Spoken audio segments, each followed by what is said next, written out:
Assalamualaikum warahmatullahi wabarakatuh. Alhamdulillahirabbil alamin wa bihi nasta'in wala umuri dunya waddin. Wassalatu wassalamu ala asrofil anbiya'i wal mursalin sayyidina wa maulana Muhammadin wa ala alihi wa sahbihi ajmain. Amma ba'du. Segala puji bagi Allah yang telah memberikan kita begitu banyak kenikmatan, terutama kenikmatan Islam, iman, dan kesehatan.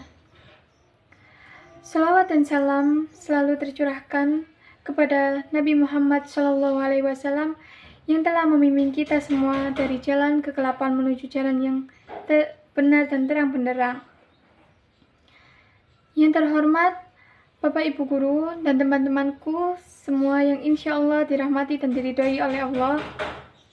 Dalam kesempatan kali ini, saya Devina Wafa Awalia dari kelas 10 IP1 ingin mengajak kalian semua untuk kultum dengan tema kemudahan dalam menjalankan sholat. Saya yakin kalian semua pasti sudah tahu kalau sholat hukumnya wajib bagi setiap umat Islam yang sudah memenuhi syarat, baik laki-laki maupun perempuan, terkecuali orang gila, anak yang belum balik, dan wanita yang sedang haid atau nifas. Sholat merupakan tiang agama. Seperti halnya sebuah rumah yang akan roboh jika tiangnya mulai rapuh, begitupun juga iman kita yang akan hilang jika kita tidak menjaga sholat kita.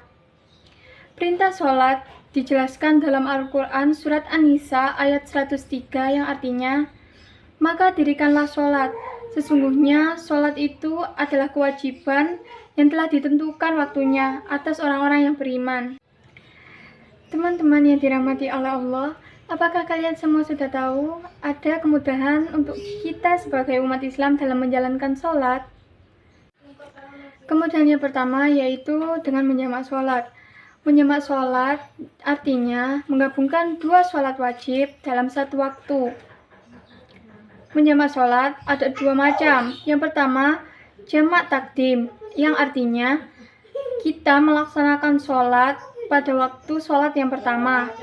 Yang kedua ada jamak takhir, yaitu kita melaksanakan sholatnya pada waktu sholat yang terakhir. Sholat wajib yang boleh dijamak adalah sholat zuhur dan sholat asar, lalu sholat maghrib dan sholat isya. Menjamak diperbolehkan menurut ijma atau kesepakatan para ulama. Dasar dari jamak telah dijelaskan oleh Allah dalam surat Al-Isra ayat 78 yang berbunyi, Bismillahirrahmanirrahim. Aqimis sholata liduluki syamsi ila usakil laili wa qur'anal fajri inna qur'anal fajri kana mashuda. Yang artinya, dirikanlah sholat sesudah matahari tergelincir sampai gelap malam, dan dirikanlah sholat subuh. Sesungguhnya sholat subuh disaksikan oleh malaikat. Quran Surat Al-Isra ayat 78. Berikut peristiwa-peristiwa yang memperbolehkan umat Islam untuk menjamak sholat fardunya. Yang pertama yaitu menjamak sholat di Arafah dan Musdalifah. Bagi setiap umat muslim yang sedang menjalankan ibadah haji, disyariatkan untuk menjamak sholat fardunya ketika sedang berada di Arafah dan Musdalifah. Yang kedua yaitu menjamak ketika safar. Ketika umat muslim sedang melakukan safar, diperbolehkan untuk menjamak sholatnya dengan ketentuan jarak. Ketiga adalah menjamak ketika sedang ada keperluan yang mendesak. Dalam hal ini contohnya menjaga orang sakit, seorang dokter yang sedang menjalankan operasi, atau terjebak macet di jalan tol. Yang keempat yaitu menjamak karena lupa. Lupa merupakan sifat lumrah setiap manusia. Seorang muslim ketika ia lupa melaksanakan sholat dan waktu sholatnya sudah berlalu, saat ia ingat, maka ia wajib mengqadha sholat tersebut. Yang kelima yaitu bagi wanita yang sudah merasa kering haid menjelang sholat maghrib dan sholat subuh. Yang dimaksudkan di sini adalah ketika seorang wanita sudah merasa kering haid pada penghujung waktu sholat asar, maka ia diwajibkan untuk segera mensucikan diri dan menjamak takhir sholat zuhurnya pada waktu sholat asar. Dan yang kedua adalah mengqashar sholat. Qashar adalah menjadikan sholat 4 rakaat menjadi 2 rakaat saat melakukan safar, baik dalam keadaan genting maupun keadaan aman.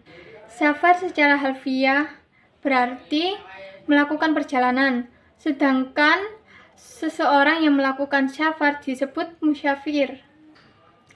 Syarat sah qashar yaitu 1. Perjalanan yang dilakukan bukan untuk maksiat. 2.